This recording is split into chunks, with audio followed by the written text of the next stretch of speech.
Bihar board 2024 में matric की परीक्षा में पूछे जाने वाले बहुत ही इंपॉर्टेंट क्वेश्चन लेकर आया हूं, जो आपके बिहार बोर्ड के 2024 परीक्षा में आने वाले 100% की गारंटी है। तो इसलिए आप इस क्वेश्चन को याद जरूर कर लीजिएगा, पढ़ लीजिएगा।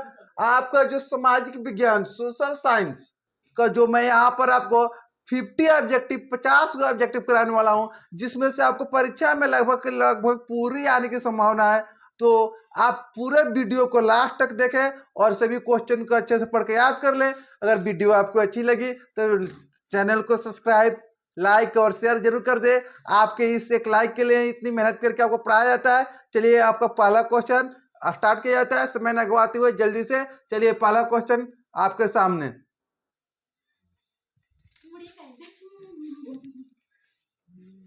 हमारा पहला क्वेश्चन है, इनमें से कौन जैविक संसाधन नहीं है? जानते हैं, जैविक संसाधन का मतलब हो गया कि जिसमें जीव होता है उसे जैविक, इसमें लिखा है कि जैविक संसाधन नहीं है। मतलब किसमें जीव नहीं है? तो मछली में जीव होता है, पेड़ में होता है, मानव में होता है, और मिट्टी में जीव नहीं होता है। मतलब कि मिट्टी में जीव नहीं है, मतलब आपका ये जैविक संसाधन नहीं है, मतलब मिट्टी में जीव नहीं होता है। तो आपका आंसर हो गया मिट्टी जो है जैविक संसाधन नहीं है। ठीक है, अगला क्वेश्चन देखिए, यह दूसरा क्वेश्चन आपको लिखा हुआ है, भारत सरकार की वन नीति के अनुसार कम से कम कितना % भूभाग पर वनाच्छिद्र रहना चाहिए? मतलब कितने % भाग पर वन रहना चाहिए? तो एटलीस्ट आप सब लोग जानते होंगे कि 33% भाग पर क्या रहना चाहिए? वन रहना चाहिए। हमारा तीसरा जो क्वेश्चन हो गया, देखिए यह क्वेश्चन आपको बता रहा है कि महान नदी पर कौन सा बांध बना हुआ है? ठीक है, महानदी पर कौन सा बांध है? तो महानदी पर कौन सा बांध है? हीराकुंड बांध हमारा किस नदी पर है? महानदी पर। चौथा क्वेश्चन जो है आपका, देखिए यहां पर है चौथा क्वेश्चन, टैक्सोल किससे संबंधित है? टैक्सोल क्या है? तो आप लोग जानते भी होंगे कि टैक्सोल क्या है। टैक्सोल जो है आपका किससे संबंधित होता है? तो हमारा कैंसर से संबंधित होता है, कैंसर रोधी दवा है टैक्सोल। ठीक है, अगला क्वेश्चन जो आपका हो गया 5 नंबर क्वेश्चन आपको लिखा हुआ है, इनमें से कौन धात्विक खनिज नहीं है? ठीक है, इसमें से धात्विक बताने के कौन इसमें से धात्विक नहीं है, मतलब किसमें धात्विक मात्रा नहीं होती है? तो बक्साइट धातु होता है, क्रोमाइट धातु होता है, निकल धातु होता है, ग्रेफाइट जो होता है धात्विक खनिज नहीं होता है। मतलब यही सही आंसर होगा ग्रेफाइट। देखिए अगला क्वेश्चन हमारा हो गया 6 नंबर, बता रहा है आपको कि इनमें से कौन टर्शियरी कोयला भंडार का क्षेत्र है? ठीक है, जानते हैं, बताना आपको टर्शियरी कोयला भंडार का क्षेत्र कौन सा है? तो झारखंड नहीं है, उड़ीसा नहीं है, मध्य प्रदेश नहीं है, कौन सा है? मेघालय टर्शियरी कोयला भंडार का क्षेत्र है। ठीक है, अगला क्वेश्चन हमारा जो 7 नंबर है, देखिए लिखा है कि इनमें से कौन परमाणु शक्ति का साधन नहीं है? आपको बताना है कि इनमें से कौन, किससे मतलब हम परमाणु शक्ति निर्माण नहीं कर सकते, परमाणु शक्ति नहीं बनाया जा सकता है। तो देखिए इसका सही आंसर होगा यूरेनियम से बनाया जा सकता है, मोनाजाइट से बनाया जा सकता है, थोरियम से भी। किससे नहीं? तो बॉक्साइट से नहीं बनाया जा सकता है, मतलब कि इससे नहीं बन सकता है। तो पूछ रहा है नहीं है, मतलब ये आपका करेक्ट आंसर होगा क्या? बॉक्साइट। अगला हमारा 8 नंबर क्वेश्चन जो दिया है, देखिए लिखा है कि भारत को कुल कितने डाक क्षेत्र में बांटा गया? आपको बताना कि भारत में कुल कितना डाक क्षेत्र है। ठीक है, तो भारत में टोटल कितने डाक क्षेत्र है? टोटल 9 गो डाक क्षेत्र है। ठीक है, भारत में हमारे टोटल को डाक क्षेत्र है? 9 गो डाक क्षेत्र है। देखिए अगला क्वेश्चन दिया हुआ है 9 नंबर क्वेश्चन जो आपका है, आपके सामने है, बताइए कि इनमें से कौन नदी असम में बाढ़ का कारण है? मतलब किस नदी के कारण असम में बाढ़ आता है? जानते हैं, ब्रह्मपुत्र नदी के कारण क्या है? असम में बाढ़ आता है। याद रखिए कौन सा नदी? ब्रह्मपुत्र नदी के कारण असम में बाढ़ आता है। ठीक, अगला आपका क्वेश्चन हो गया, यह हो गया 10 नंबर, तरुण भारत संघ एनजीओ, जानते हैं? कमेंट करिए, तरुण भारत संघ एनजीओ का संबंध किस राज्य से है? तो तरुण भारत संघ एनजीओ का संबंध हमारा जो हो गया वह बिहार से, वह बिहार का ही है। और यह इस, चलिए अगला क्वेश्चन देखते हैं, देखिए यह लिखा है कि 11 नंबर क्वेश्चन, इनमें से किसका उपयोग इलेक्ट्रॉनिक उद्योग में होता है, कि मतलब किसमें से जो ऑप्शन दिया हुआ है इसमें से किसका किसका उपयोग इलेक्ट्रॉनिक में उद्योग में किया जाता है, अमरत का, मैग्नीज का, बक्साइट का, तो ये तीनों का उपयोग किया जाता है, मतलब इनमें सभी इसका करेक्ट आंसर होगा। ठीक है, अगला क्वेश्चन देखिए, यह आपका क्वेश्चन हो गया कि इंद्रपुरी जलाशय परियोजना यह किस राज्य में है। इंद्रपुरी जलाशय परियोजना किस राज्य में है, तो आप जानते हैं इंद्रपुरी जलाशय परियोजना किस राज्य में है, तो इसका जो करेक्ट आंसर हो जाएगा यह हो जाएगा आपका मणिपुर। इंद्रपुरी जलाशय परियोजना किस राज्य में है, तो मणिपुर में है। ठीक है, अगला क्वेश्चन हो गया, क्या असाधारण पौधे के लिए तैयार की गई पुस्तक का नाम क्या है, जानते हैं, तो उस पुस्तक का नाम है ग्रीन बुक। उस पुस्तक को क्या कहते हैं, ग्रीन बुक कहते हैं, जो असाधारण पौधे के लिए है। देखिए 14 नंबर क्वेश्चन है कि निम्नलिखित में कौन रबी फसल नहीं है, तो आप लोग जानते ही होंगे कि रबी फसल क्या होता है, कि जो ठंडी के मौसम में रोपा जाता है उसे हम क्या कहते हैं, रबी फसल कहते हैं। तो आपको बताना है कि रबी फसल नहीं है, मतलब गेहूं रबी फसल है, चना रबी फसल है क्योंकि ठंडी के मौसम में रोपा जाता है, सरसों भी रबी फसल है, तो चावल रबी फसल नहीं है क्योंकि यह कैसा फसल होता है, खरीफ फसल होता है, और ये आपको बरसात के मौसम में रोपा जाता है। देखिए आपका 15वां क्वेश्चन जो लिखा है वो आपका सामने आ गया कि लिखा है आपका सीमेंट उद्योग। सीमेंट उद्योग का कच्चा माल क्या है, जानते हैं सब लोग सीमेंट उद्योग का कच्चा माल कौन होता है, चूना पत्थर होता है सीमेंट उद्योग का कच्चा माल। याद रखिएगा सीमेंट उद्योग का कच्चा माल कौन सा होता है, चूना पत्थर होता है। देखिए 60 नंबर क्वेश्चन है, कोंकण रेलवे परियोजना। कोंकण रेल परियोजना का संबंध किस राज्य से, महाराष्ट्र से, गोवा से, केरल से। तो कोंकण रेल परियोजना है यह इनमें सभी महाराष्ट्र से संबंध है, गोवा से भी, केरल से, क्योंकि यह तीनों जगह से होकर गुजरती है। देखिए यह आपका क्वेश्चन हो गया 70 नंबर। यह लिखा हुआ है कि 1992 में रियो डी जेनेरो में क्या हुआ था, जलवायु परिवर्तन सम्मेलन हुआ था, जनसंख्या नियंत्रण सम्मेलन हुआ था, पृथ्वी शिखर सम्मेलन हुआ था। तो इसका सही आंसर होगा पृथ्वी शिखर सम्मेलन, जो 1992 में रियो डी जेनेरो में हुआ था। आपका 80 नंबर क्वेश्चन हो गया, भारत में सर्वाधिक कौन सी मिट्टी पाई जाती है, जानते हैं, तो हमारे भारत में सबसे ज्यादा जो मिट्टी पाई जाती है वो पाई जाती है जलोढ़ मिट्टी। भारत में सबसे ज्यादा कौन सी मिट्टी, जलोढ़ मिट्टी पाई जाती है। देखिए अगला क्वेश्चन हो गया 90 नंबर क्वेश्चन, भारत में पहला जल विद्युत संयंत्र कहां लगाया था। भारत में पहला जल विद्युत संयंत्र कहां पर लगाया गया था, जानते हैं, शिव समुद्रम में, मणिक्रम में, दार्जिलिंग में, शिमला में। तो इसका सही आंसर क्या होगा, तो इसका जो सही आंसर होगा वो होगा शिव समुद्रम। भारत में पहला जल विद्युत शिव समुद्रम में ही लगाया गया था। 20वां क्वेश्चन है कि बिहार में उर्वरक कारखाना कहाँ स्थित है। आपको बताना है कि बिहार में जो उर्वरक का कारखाना वो कहाँ पर है, पटना में है, बांका में है, गया में है, बरौनी में है। तो देखिए बरौनी में तेल शोधक कारखाना भी है और बरौनी में ही हमारे उर्वरक कारखाना भी। याद रखिएगा बरौनी में तेल शोधक कारखाना और बरौनी में ही उर्वरक कारखाना भी है। नेक्स्ट क्वेश्चन को कह रहा है, निम्नलिखित कारकों में कौन सूखे के लिए जिम्मेदार है, मतलब सुखाड़ किससे पड़ता है। तो आप सभी लोग जानते हैं किसके कारण सुखाड़ हो सकता है, कि जब वर्षा नहीं होगा तो क्या पड़ेगा, सुखाड़ पड़ेगा, वर्षा नहीं होगा तो हमारा सुखाड़ पड़ेगा। तो इसका आंसर क्या होगा, वर्षा की कमी।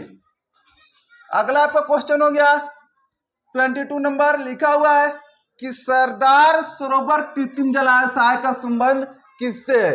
जो सरदार सरोवर कृत्रिम जलाशय है वो किस नदी से है, नर्मदा नदी, गंगा नदी, सतलज नदी, दामोदर नदी। तो इसका संबंध जो है नर्मदा नदी से है। ठीक है, अगला क्वेश्चन जो हो गया आपका 23 नंबर क्वेश्चन, लिखा हुआ है जून 2023 में भारत में कौन सा चक्रवात आया था, जानते हैं, नाम तो सुने होइएगा, बिपरजॉय। कौन सा आया था, बिपरजॉय चक्रवात आया था, जो हमारे भारत में आया था जून 2023 में आया हुआ था, जो गुजरात के तट में आया हुआ था। ठीक है, अगला क्वेश्चन आपका हो गया पृथ्वी की सतह पर, ठीक है, क्या लिखा है, पृथ्वी की सतह पर सबसे पहुंचने वाले भूकंपीय तरंग कौन होता है। सबसे पहले कौन सा भूकंपीय तरंग पृथ्वी की सतह पर पहुंचता है, प्राथमिक, द्वितीयक, दीर्घ, इनमें सभी। तो इस पृथ्वी की सतह पर सबसे पहुंचने वाली जो भूकंपीय तरंग है वह है प्राथमिक तरंग। कौन सा? प्राथमिक। ठीक है, चलिए यह देखिए हमारे यह क्वेश्चन 25 नंबर का रहा है कि संचार का सबसे लोकप्रिय साधन कौन है? जानते हैं? तो संचार का सबसे लोकप्रिय साधन अभी सार्वजनिक टेलीफोन भी और मोबाइल भी है। यह ऑप्शन में यह दोनों सही है, ए और बी। ओके, अगला क्वेश्चन देखते हैं 26 नंबर। लिखा है कि कलकत्ता कॉर्पोरेशन एक्ट किसके शासनकाल में पारित हुआ था? जानते हैं कि कलकत्ता कॉर्पोरेशन एक्ट किसके शासनकाल में पारित हुआ था? तो इसका आंसर क्या होगा? Lord Curzon. किसके शासनकाल में कलकत्ता कॉर्पोरेशन एक्ट पारित हुआ था? लॉर्ड कर्जन के शासनकाल में। याद रखिएगा, बहुत इंपॉर्टेंट क्वेश्चन है। अगला क्वेश्चन देखते हैं, हमारा 27 नंबर क्वेश्चन हो गया कि यूरोप में राष्ट्रवाद की शुरुआत कहां से हुई थी? जानते तो जरूर होंगे, कमेंट करके। यूरोप में सबसे पहले राष्ट्रवाद की शुरुआत हुई थी कहां से? फ्रांस। ओके, अगला क्वेश्चन हो गया आपका 28 नंबर क्वेश्चन कि दिया है राइन राज्य का संघ, राइन राज्य संघ की स्थापना किसने किया था? बिस्मार्क ने, मेजनी ने, नेपोलियन ने, लेनिन ने। तो इसका सही आंसर क्या होगा? लेनिन ने इसने राइन राज्य संघ का स्थापना किया था। ठीक है, अगला क्वेश्चन हो गया आपका अप्रैल थीसिस किसने लिखा था? ठीक है, अप्रैल थीसिस किसने लिखा था? तो जानते हैं अप्रैल थीसिस को लिखने वाला कौन था? तो अप्रैल थीसिस को लिखने वाला कौन था? लेनिन। कौन था? लेनिन। याद रखिएगा, अप्रैल थीसिस को लिखने वाला लेनिन था। अगला क्वेश्चन 30 नंबर देखिए, खुदाई लिखा है आपको कि खुदाई खिदमतगार का गठन किसने किया? ध्यान से देखिए, खुदाई खिदमतगार का गठन किसने किया? तो इसका करेक्ट आंसर है सैयद अहमद खान ने किया, के बी हेडगेवार ने किया, रास राम मोहन राय ने किया। इस सबने नहीं किया, किसने किया? खान अब्दुल गफ्फार खां।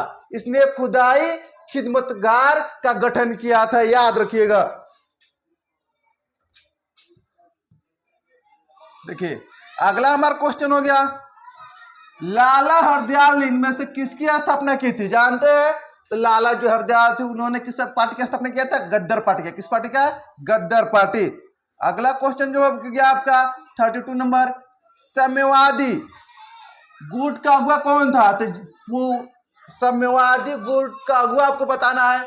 तो जो आपका पूंजवादी गुट का अगुआ था कौन था? वह था अमेरिका। ठीक है, और जो साम्यवादी गुट का जो हमारा अगुआ था कौन था? सोवियत संघ। तो आपको साम्यवादी पूछा जा रहा है तो मतलब कौन? सोवियत संघ। मतलब बोले तो कौन सा? रूस। सोवियत संघ का नेता कौन था? रूस था, याद रखिएगा। ठीक है, हमारा अगला क्वेश्चन हो जाता है, इनमें से क्या मार्टिन लूथर की कृति है? देखिए मार्टिन लूथर की इसमें से कृति बताना कि कौन सा है? April theses, 95 theses, communist manifesto, commonwealth. इसमें से मार्टिन लूथर का कृति कौन सा है? जानते हैं? तो मार्टिन लूथर का जो इसमें से कृति है वो है कॉमनवेल्थ। कौन सा? कॉमनवेल्थ। ओके, चलिए अगला क्वेश्चन की तरफ देखते हैं, बंगाल गजट का प्रकाशन किसने किया था? जानते हैं?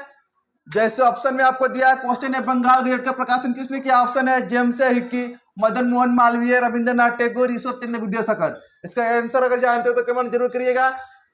तो इसका करेक्ट जो आंसर होगा जेम्स हिक्की, इसने क्या किया था? तो बंगाल गजट का प्रकाशन किया था।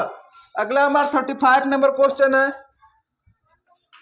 यूनान इनमें से किस देश का अधीन था? आपको बताना है कि यूनान जो था किस देश के अधीन था? ऑस्ट्रिया, ब्रिटेन, तुर्की अथवा फ्रांस। तो जो यूनान था वो किस देश का अधीन था? फ्रांस का अधीन था। अगला क्वेश्चन हो गया, देखिए 36 नंबर क्वेश्चन आपको बता रहा है कि नमक कानून तोड़ने के लिए गांधी जी को कौन सा स्थान चुना था? गांधी जी किस स्थान को चुनकर अपना नमक यात्रा शुरू किए थे और नमक कानून तोड़े थे? तो कौन सा स्थान था?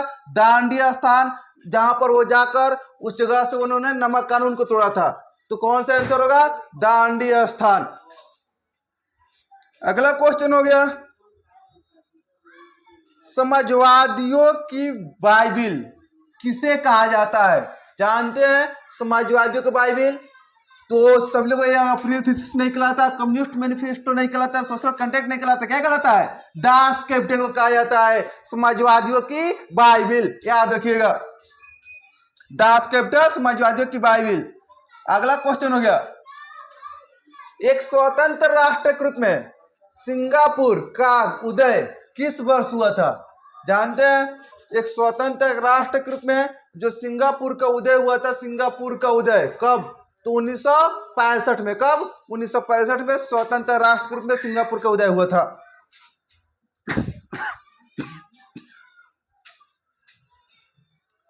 देखिए 39 नंबर क्वेश्चन है, वियना कांग्रेस में कौन राष्ट्र सम्मिलित नहीं था? आपको बताना है कि ब्रिटेन, रूस, जर्मनी, फ्रांस, इसमें से कौन वियना कांग्रेस में शामिल नहीं था? तो उस समय जो था फ्रांस हमारा शामिल नहीं था। देखिए अगला क्वेश्चन है कि फॉरवर्ड ब्लॉक का स्थापना किसने किया था? एम.एन. राय, लाला हरदयाल, सुभाष चंद्र बोस, चित्तरंजन दास। ये आसान सा क्वेश्चन है, या आपके लिए आप लोग इसको कमेंट में बताइएगा किसका फॉरवर्ड ब्लॉक की स्थापना किसने किया था। चलिए अगला क्वेश्चन देखते हैं। देखिए दिया है कि क्वेश्चन अगला आपका, बंबई राज्य के विभाजन कर किन दो राज्यों का गठन हुआ था? तो जानते हैं बंबई राज्यों को विभाजन करके महाराष्ट्र और गोवा बना था, नहीं है नहीं बना था। कौन सा राज्य बना था? महाराष्ट्र और गुजरात बना था बंबई राज्य का विभाजन करके। ठीक है, अगला हमारा क्वेश्चन हो गया आपके लिए, बिहार में कुल कितने नगर निगम स्थापित किए गए? कुल कितने नगर निगम है? तो हमारे बिहार में जो नगर निगमों की संख्या है वह 17 है। कितनी है? 17। ऑप्शन में नहीं है, लेकिन 17 के नजदीक कौन है? 19 है, तो आपका इसका करेक्ट आंसर होगा। अगला जो क्वेश्चन हो गया आपके लिए 43 नंबर क्वेश्चन, राज्य पुनर्गठन आयोग की स्थापना कब हुआ था? जानते हैं, तो राज्य पुनर्गठन आयोग की स्थापना 1950 में इसमें नहीं हुआ था, 1952 ईस्वी में नहीं हुआ था, 1953 इसका सही आंसर होगा। 1953 ईस्वी में राज्य पुनर्गठन आयोग का स्थापना हुआ था। कब? 1953 में। देखिए अगला क्वेश्चन है, लिखा है कि चुनाव आचार संहिता, चुनाव आचार संहिता का निर्माण कौन करता है? निर्वाचन आयोग, क्षेत्रीय दल, सत्तारूढ़ दल, विपक्षी दल ये नहीं करते हैं। कौन करते हैं? निर्वाचन आयोग इसका निर्माण करता है। देखिए अगला क्वेश्चन जो आपका है कि बिहार में पंचायती राज संस्था है किस प्रकार का? एक स्तरीय, दो स्तरीय, तीन स्तरीय, चार स्तरीय। तो हमारा जो बिहार में पंचायती राज संस्था है वो कैसा है?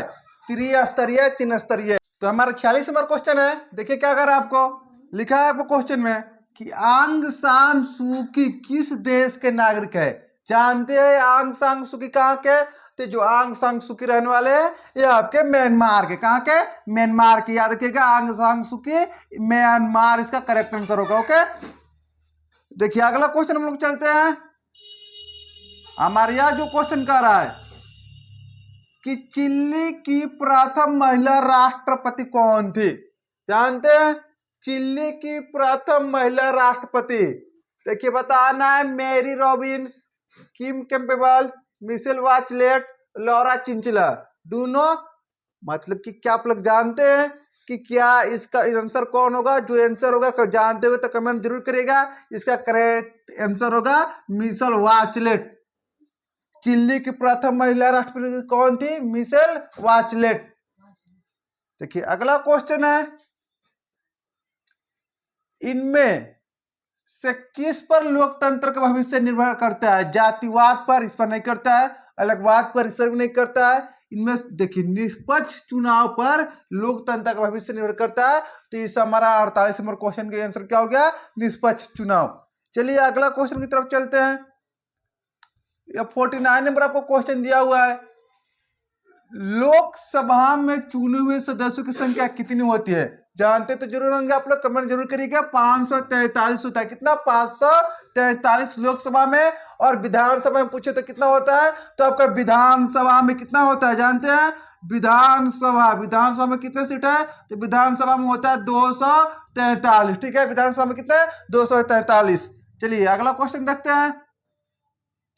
देखिए जो हमारे 50 नंबर क्वेश्चन कह रहा है कि इनमें से कहाँ प्रत्यक्ष लोकतंत्र है। आपको ये बता रहे हैं प्रत्यक्ष लोकतंत्र कहाँ पर है। तो जानते हैं ब्रिटेन में नहीं है, भारत में नहीं है, चीन में नहीं, कहाँ पर है, स्विट्जरलैंड में। ठीक है, वहां पर आपका क्या है, तो प्रत्यक्ष लोकतंत्र है।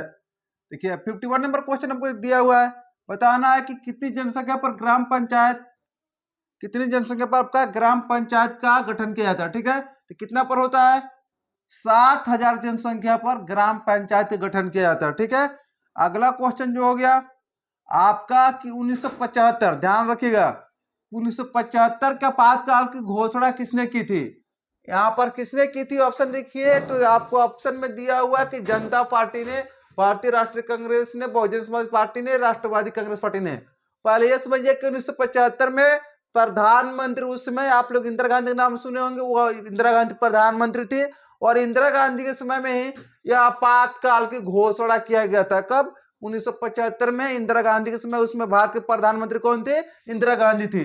तो मतलब आपातकाल की घोषणा किसने किया था, इंदिरा गांधी ने। वह किस पार्टी से थी, तो वह थी भारतीय राष्ट्रीय कांग्रेस से, जिसका नाम बदलकर कांग्रेस कर दिया गया। कौन सा आंसर होगा, बी नंबर आंसर।